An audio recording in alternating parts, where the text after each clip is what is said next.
From Wish TV and the All Indiana Podcast Network, this is the Business, Equity, and Opportunities Podcast with Scott Sander. Welcome to the Business, Equity, and Opportunities Podcast. I'm Scott Sander. On this episode, later this month, November 30th, will be Small Business Saturday, a chance during that busy shopping time to support small business on a big scale. Crimson Tate Modern Quilter is participating. It's a 13-year fixture on Mass Ave. The owner, Heather Givens, has reached worldwide acclaim, and our success story with her innovative new fabric designs. Every business is unique and has a target audience. If you own or manage a business, Circulus Digital Media can help you connect and grow your customer base with turnkey digital solutions that are nimble, offering best-in-class results, service, and support to reach a bigger customer base, allowing you to pinpoint a specific audience down to the smallest details. Get outside the city, the state, span the globe. Put Circulus Digital Media to work for you. Get started now at circulusdigital.com. That's circulusdigital.com. I'm Heather Givens. I'm the owner of Crimson Tate Modern Quilter, the fabric store on Mass Ave here in downtown Indianapolis. Well, we just celebrate our 13th birthday, so Crimson Tate now has braces and roller skates. She's 13. We're, in this amazing part of downtown that has really seen a lot of growth and rehabilitation, and so we're just in the upper end across the street from Bottle Works Hotel, which is really a vibrant and beautiful location with a cultural trail, and certainly tons of locally owned businesses. Yeah, like fabric lovers, we are your go-to. So here at Crimson Tate, we specialize in contemporary, modern textiles and fabrics.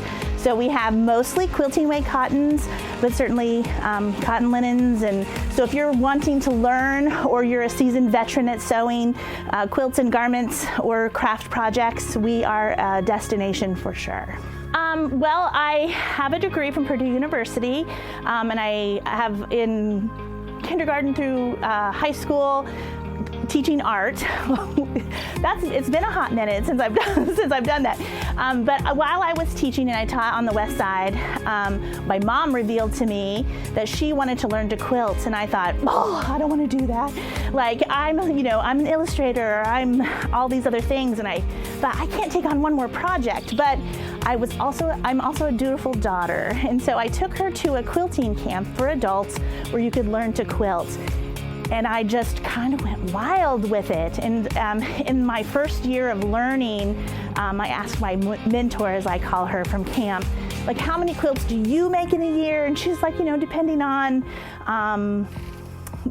what's going on. If there's a wedding, if there's a baby, a memoriam, maybe 4 or 5 quilts in a year. And in that first year, I was so dedicated to it, I made like 25 quilts.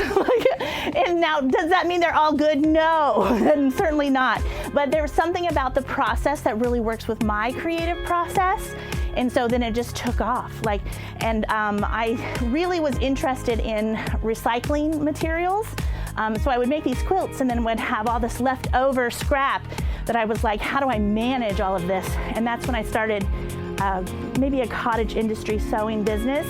And I made something called the Harriet headband, and it went wild in a way. So I was teaching full-time and manufacturing headbands full-time, and then all of that sort of birthed into the opening of the store. I'm totally humbled and honored, like the opportunities for sure that have been given to me. I do design fabric for a fabric manufacturer, and so my drawings and designs are reproduced on quilting weight cottons and then distributed or around the world. We discuss all the time like how the quilt object is innately something treasured and loved, and sometimes what's made for you as a gift doesn't necessarily match your decor, whereas what we've always focused on is designed fabric or fabric that might fit a more contemporary look. Yeah, so each collection really is quite personal to me. And so like I said, as a former art teacher, this collection called Pen Pals really sort of leans into my love of writing and papers and certainly drawing materials and pens. And then of course, like with the pal part of it, that notion or idea of friendship, and that's really what this store is all about. That's really what local business is all about, is creating community and friendship like right here in this destination. Yeah, it's like a big homecoming. It's like a big old hug, like from our community to us, for us to our community. And so on that day, all along Mass Ave, there will be tons of shoppers and the stores participating, open at 9 a.m., oftentimes with maybe some deals, but really on that day, it really is an outpouring of, so what we found here at Crimson Tate is an outpouring of love and like, hey, we support you. We want to shop small and try to keep our dollar bills as local as possible. So what we do here at Crimson Tate, we have, through sheer hard work and creativity, like that's probably one of my proudest parts of being like a part of Crimson Tate, is creating jobs. And then also, certainly we have an amazing crew of super talented staff that are very knowledgeable and like have the know-how to help. But also, like we certainly support local non-for-profits, and we have tons of people who call upon us. Like just recently, I think high school is making blankets for Riley, and they need a little support with the fabric, and so we're in a position where we're able to help them not only through the donation of goods, but also through our know-how, because that too, it's a great idea, but somebody needs to be an expert in the field, and that's really what we do here. Well, I'm happy to report that I just finished the 7th and 8th collection of fabric, like designing, and I've got 2 more in the queue. And then of course there's also more quilt patterns that are to be written and that I'm working on, and the launch of a new one that will come out on Small Business Saturday, which I'm very excited to announce. And then, so we'll just keep doing a little bit more of that, keep opening our doors for classes and opportunities to learn. As an adult, sometimes it's rare to have an opportunity to express yourself creatively and to be in a space that can be like stress relieving. And sewing really, if you can get your machine to work properly, really is a stress-free hobby. Like it's a really way to let out some tension. I think yes, creating jobs is pretty big. Like I never thought that through just my creativity that could happen. And I have a degree in art, and a lot of times, there's a lot of pushback on, well, what are you going to do with that? Or how are you going to be able to leverage that in such a way?